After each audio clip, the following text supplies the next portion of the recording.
we figure out that we are triggered by someone, and that comes in the form of anger.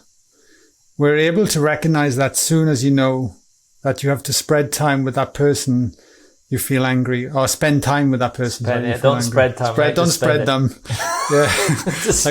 Don't drive over them or anything and spread them across the road. Hands on the car, spread them. What do we then do with this emotion? For example, my father-in-law is a trigger, and when I hear him coming or know that I have to work with him in the day, I feel myself getting an angry attitude. And this is coming from feeling that my space is not being respected. And what I want to do in my day is not respected, and that I'm not a child anymore to be bossed around. Is that a mirror back to me of something that I have to accept in myself, or more of a boundary to be set? It's clearly showing you what you need to heal.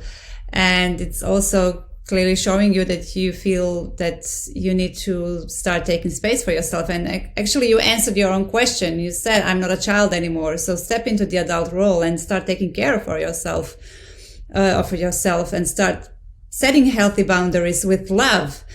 And, anger is always hiding many more feelings underneath. So really dive in and see how you're actually feeling, and be grateful to your father-in-law because he's here to show you what needs to be healed, and know that this relationship can change in a way that you will be able to function beautifully in private life and at work as well when you heal what you need to heal inside of yourself. So maybe, yes, it is about setting your boundaries, speaking up for yourself, saying what's okay for you and what's not okay for you. I couldn't agree more. I think you nailed it right there. And it's difficult with family, isn't it? You know, the closer somebody is to you, the bigger the trigger. But you're right. And I've found it's interesting. I can only track back from my own journeys, right?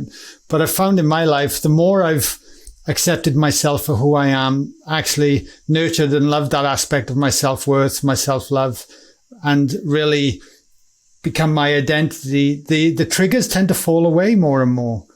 It's just an interesting concept. So it's like, as you work on yourself and, like you say, start to create that self-love and create those boundaries, these things start to shift and turn as you start to shift and are able to hold yourself in a higher vibration at the end of the day, and hold that space for yourself more and more. And it doesn't need to be met with aggression or anger, but it's a default mechanism because it's keeping us from actually looking at what's underneath all of that. Well, the external is just an echo of what's going on internally.